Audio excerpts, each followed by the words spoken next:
go. Conger fam, what's going on? It's Coach Ty Palms with my main man, Coach Jared, bringing you guys another YouTube talk today. Today, we're going to be chatting about three different levels of athletes. We have that everyday athlete, someone who pretty much does the same amount of time as someone that takes class plus a little extra credit, we'll call it, but they just want more direction than just going into class every day. Then we got what we would consider that quarterfinals or local RX athlete, which means that you're probably not qualifying for semis. You're probably not even like on the border. You're a little bit below that, but you can go to pretty much any competition in your area and probably compete in that RX division. And then we'll lastly talk about what that semifinals plus athlete looks like. I do think we can point out that semifinals and games athletes might have a different type of programming, maybe more, but they're definitely in a different bucket. So we're just going to bunch that into one. Before we dive into that, Jared, how's everything going, man? I haven't talked to you for a couple of weeks. It's been going good. I'm excited for NFL season to start. This has been a long, dry spell of no sports for me. So Yeah, what team? Steelers. Pittsburgh Steelers. So I've been following along with the Brandon Ayuk drama for the past 2 weeks, just hoping they just trade for the guy and be done with it, or not. I just want it to be done. Who's going to be your quarterback this year? Is it whatchamacallit from Pitt? No, Pickett's gone. It's going to be Russell Oh, it's Wilson. Russell Wilson. That's right. Who's the backup there? It's someone talented.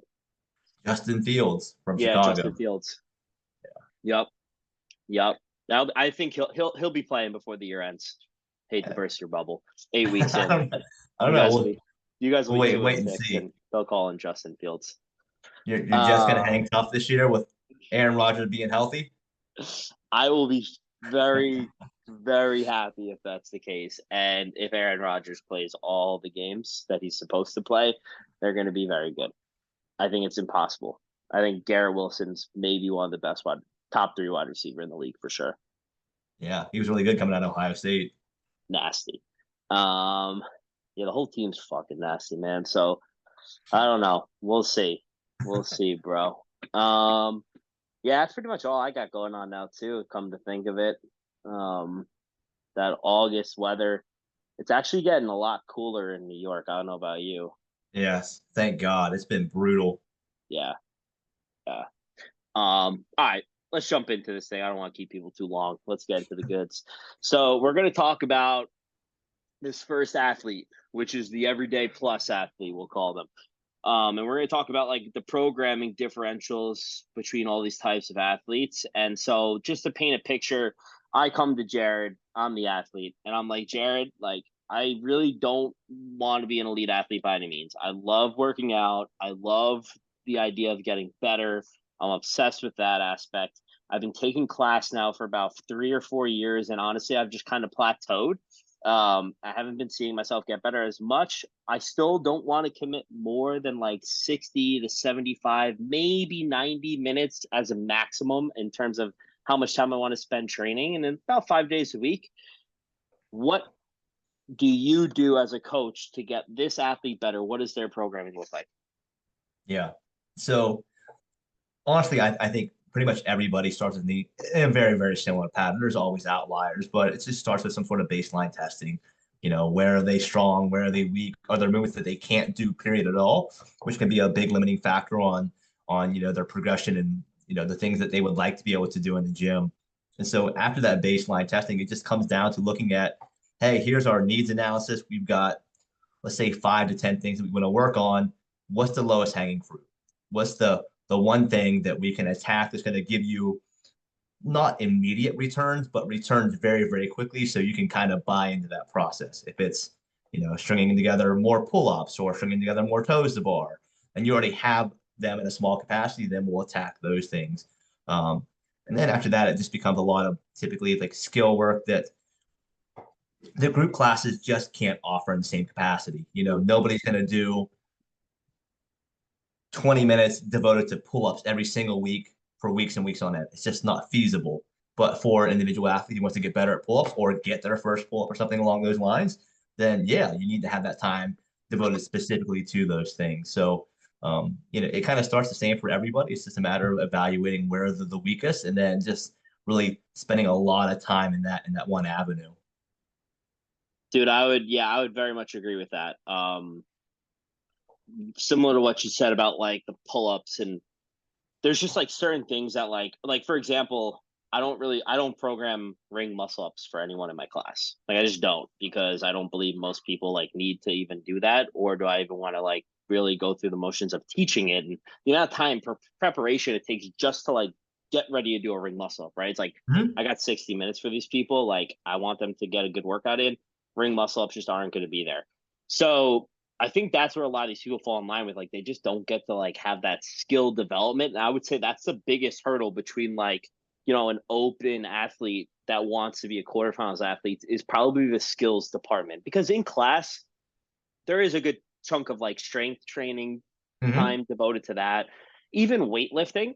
But that was the one thing I was going to touch on, was that like um the one thing that I think that happens in classes a lot when it comes to like Olympic weightlifting or just strength training in general, in some cases, not all, it's not a lot of progression. It's kind of very random as to like, oh, we squat this week, and then the following week we do snatches. Then the next week it's deadlifts and then cleans. And there's not a lot of time devoted to like spending. I'm working on just one singular movement, and then there's not much progression. It's kind of just like build to a heavy three, or hey, we're gonna max out this complex. Where I get these athletes, and now I'm able to spend time actually working on the movement week after week after week and practice and make small little jumps. And all of a sudden these people are making, insane gains that they didn't even think was possible, right?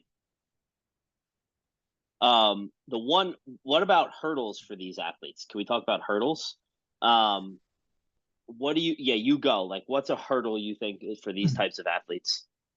Yeah, in all honesty, it's hard to be hands-on being in the same room as the person. It definitely is challenging. There are ways about it, and you have to be really creative to do that. But for somebody, let's go back to the ring muscle up analogy. Like, if you're trying to get a ring muscle up, but you can do chest to bar and all the other things, it's hard to like. I can't spot you to get you up there to get a feel for that. So you have to find Yeah. other ways to for them to feel that transition in a safe way that allows them to still find a progression. There has to be some sort of linear progression for them to do that, but like that's usually the biggest challenge. It's not so much the volume or even the communication. Like I get texts, we talk on True Coach, I get video messages. It's never anything like that. It's just it can be difficult for the coach and the athlete as well to try to find sometimes the right tool whenever a certain situation calls. It's kind of a sticky point, if that makes sense. They've hit a plateau on one particular thing, and you know that if you were there, you could help them get to that one point, but it can be very difficult to do that. It's just a tough hurdle. I couldn't agree more with that statement, especially in the skills department of a ring muscle up. I think the ring muscle up is like that one exercise that every person would prefer to be coaching it in person than online. It's just so difficult for the person, especially if it's someone who's like been struggling with it for a long time. You know what I mean? But yeah, I completely agree. The one hurdle I was gonna say is that there's definitely advantages to working out with people. And one of those is being able to bring intensity. And I think that a lot of people go from, taking class every day for 3 to 4 years and having this amazing environment and getting those pushes. And now they all of a sudden have to start working out by themselves. And doing CrossFit by yourself is a different beast, to bring that type of energy, bring that type of intensity on a day-to-day basis. Like when you don't want to, it's not easy to show up, and I give a Mhm. lot of credit to athletes who do that day in and day out for years on end. So that would be the one hurdle I would say, is that like for those of you guys who are maybe thinking about doing it, just mentally prepare that like it's not gonna be easy. Mhm. I Yeah. certainly have, a handful of clients who they'll ask like, "Hey, can I jump into a class workout?" And it's like, "Cool. Like, if you can send them to me ahead of time, I'll say, hey, Tuesday is going to be the best day. It kind of fits in with what we're working on. Jump in Tuesday, and we can fill in some of those other things." And even if they end up doing that every once in a while, like it's not one small workout. Is it going to be a detriment if that keeps them happy and keeps them going? So yeah, it happens. But I definitely agree with that one. Yeah, no, I agree with what you said too. It's like yeah, of course you can go take class. Like, what do Yeah. you? Nothing's gonna happen, right? Like, yeah, if you want to do that twice a week, doesn't matter to me because like at the end of the day, like you said, if it keeps them happy and keeps them motivated, that's the most important thing of any training program, right? So yeah, okay. So I think that checks off kind of like, that beginner athlete, we can call them. The next one we're gonna jump into is that quarterfinals slash RX local athlete. And now when they're looking for individualized competition, they typically have like a couple goals. I think a lot of the goals that I get is like, hey, I want to be able to do this many reps of this movement so that I can compete in this division, right? Like, so we could bring back the ring muscle ups. Like, I can do a ring muscle up, but I can't do sets of 5 of them in a workout. Like, I need to be able to do that. Or, I'm not strong enough, right? Because that's typically a bigger hurdle for some of these athletes. So when you get these types of athletes, individualized aside, where do you think this differentiates from the other types of athletes? Yeah. So, I think it's twofold.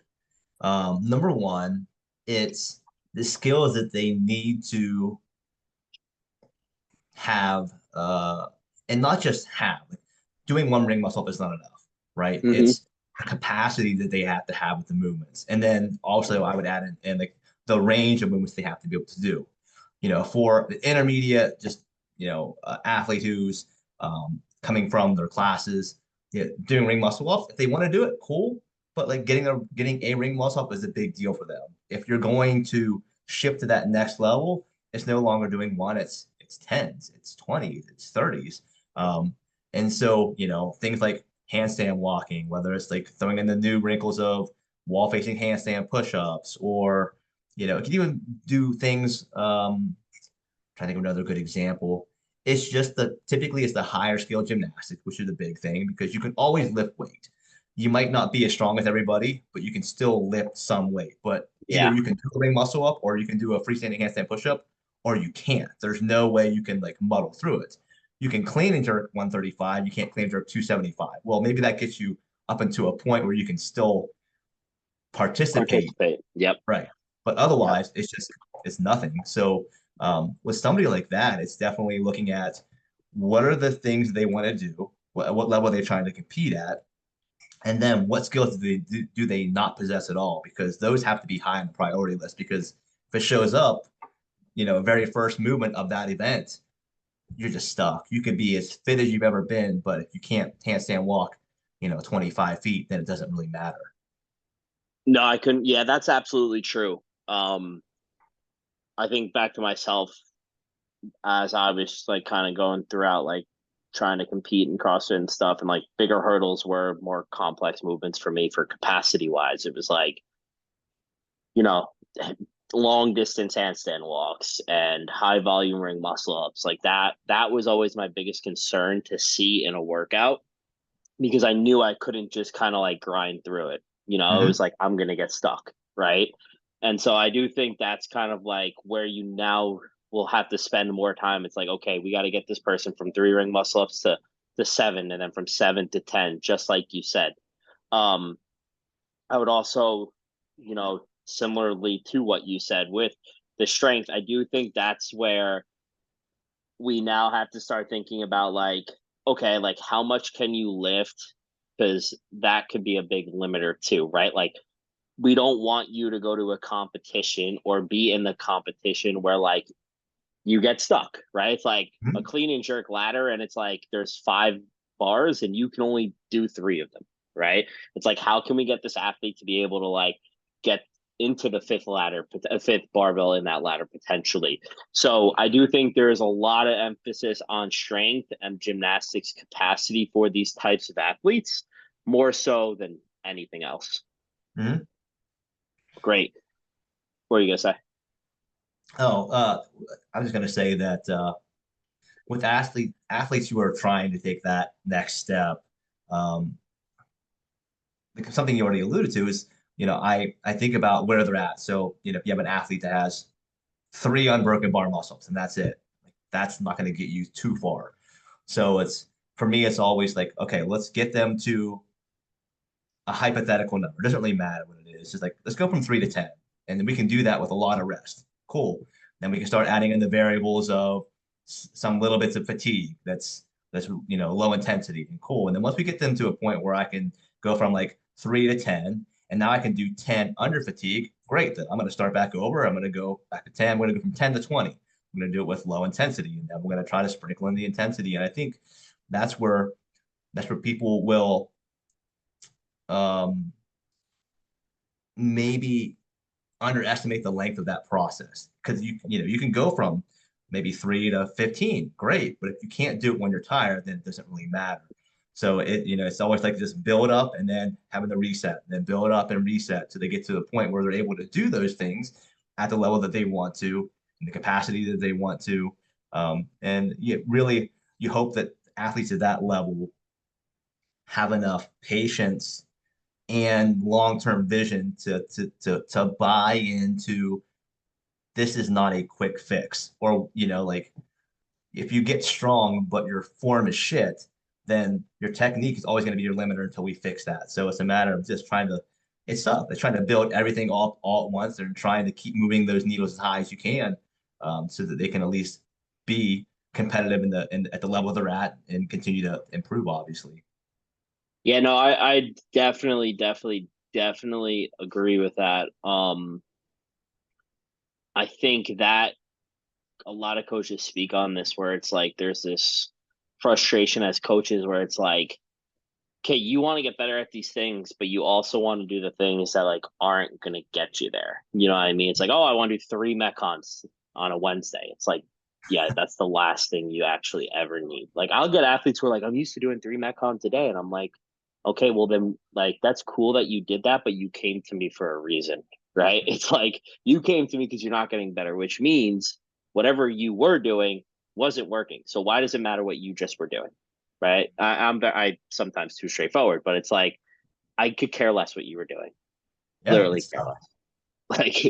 Like, so yeah, that is definitely I think the hurdle everyone sees, and that's the biggest thing these athletes need to improve upon.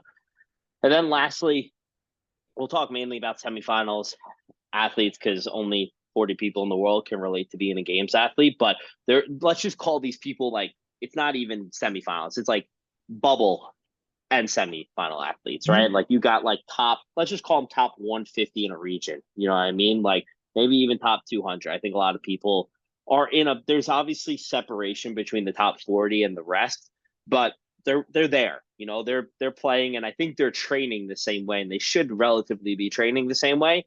What do Mhm. you think are the biggest programming differentials now once you get to this level?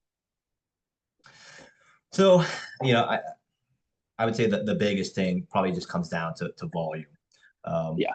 and it's not just like volume for the sake of volume, but it's like purposeful volume, like somebody who's at the quarterfinal local RX, they're probably doing maybe 60, maybe 90 minutes a day, right? And that's fine. It gets them where they need to go.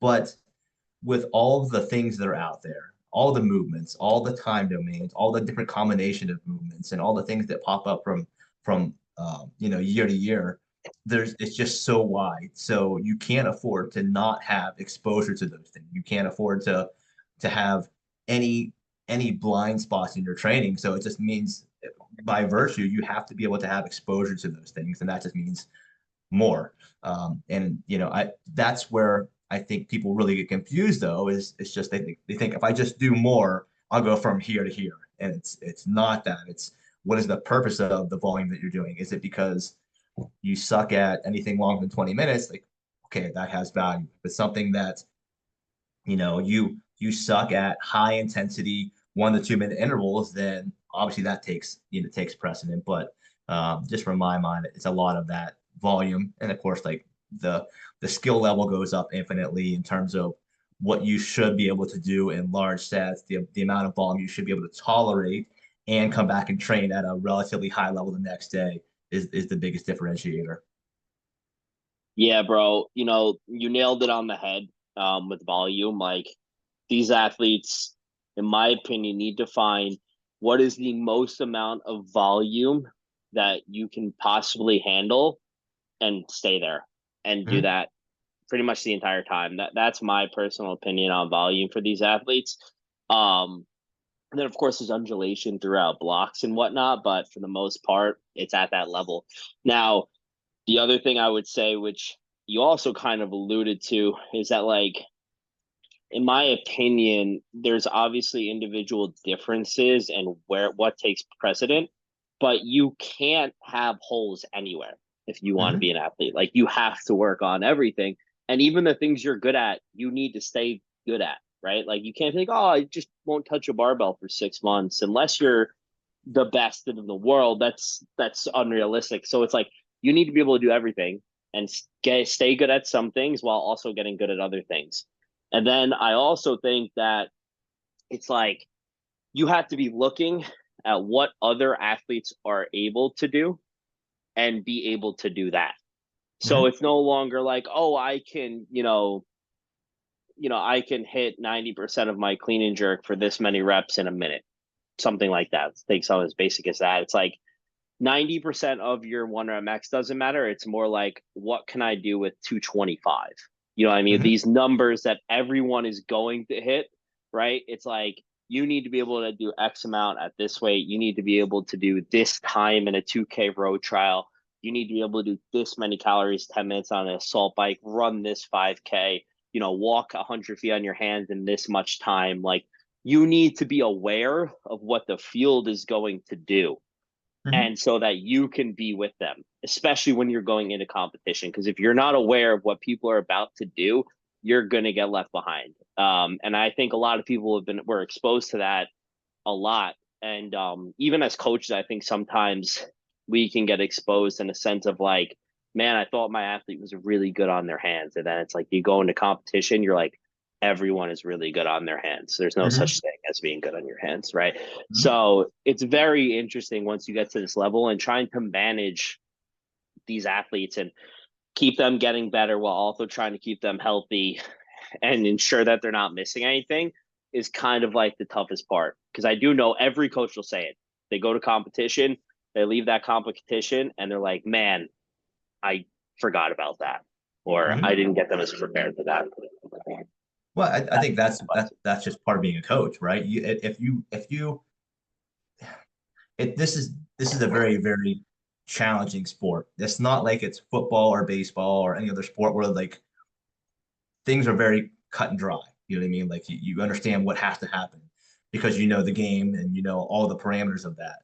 You go to an event, you have no clue what's going on. So, if you as a coach are looking at and thinking the weekend went perfect, it's bullshit because you should be looking at like, hey, this was great, but your transition sucked in this workout. You might have finished third, but we could have finished first if we had just jogged to our next thing, or if we had, stupid things like you didn't lay down your rope, and so it was tangled up, and that cost you 10 seconds, which cost you, placing it. It's always, yeah, it could be little things like that, or it could be just bigger things. But I know my wife will go and compete at local competitions, and it's fun and it's also not fun, if that makes sense. Because all I'm watching is like she might have done a great job, and all I'm thinking about is you could have gone faster if you had done Yeah. this, or you could have like all I'm thinking about all those things of how to make her better. And I don't even enjoy like whether she does good or not. It's just I'm always looking at those things. And I think that's what every coach does or should do anyways.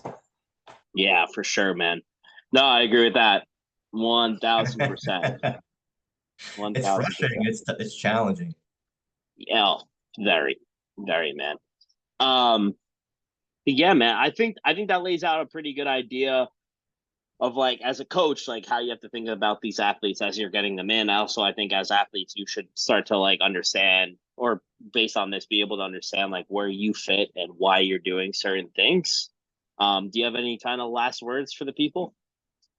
No, it's always the same thing, right? Which is just look at what it is you want to achieve, have a reasonable timeline of what you think is feasible to get there, and then continue working toward that. Even though there might be distractions, there's going to be ups and downs, and that's what all the good athletes who see progression long term do. They just buckle down and they just keep getting after it every single day, knowing that sometimes you have to push against that wall for a long time before it moves, but once it does, then you get to see that big jump that you've been striving so hard for. So, play the long game, stay healthy, listen to your body, but also look long term. Yeah, man. I agree. We're gonna leave it at that. Conquer fam, thanks for joining us. We'll catch you guys next time on this YouTube talk. See you guys later.